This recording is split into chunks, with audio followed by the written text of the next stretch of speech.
In today's video, I'm going to teach you how to automate emails with Zapier.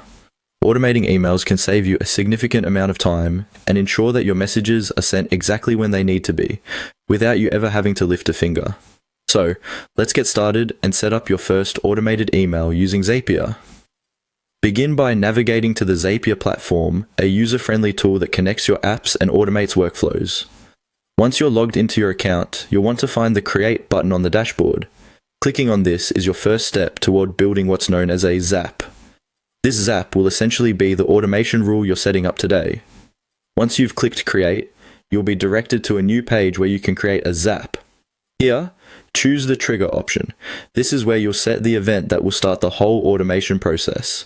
Since we want this to run on a schedule, the next step is to click on Schedule, which will allow you to set the timing for when your emails should be sent out. At this stage, you'll add an event. The event you choose is crucial because it dictates when your email will be sent. For instance, you might send daily reminders, weekly newsletters, or monthly updates. Select your preferred event timing based on what best suits your needs. Next, you'll move on to setting up the action part of your Zap. This is what happens once the specified event occurs. In the action section, you'll type in Gmail, since that's the email service we are automating. Once you've typed it in, click on Gmail to proceed. Now, you'll need to add another event. This time, you'll be selecting Send Email.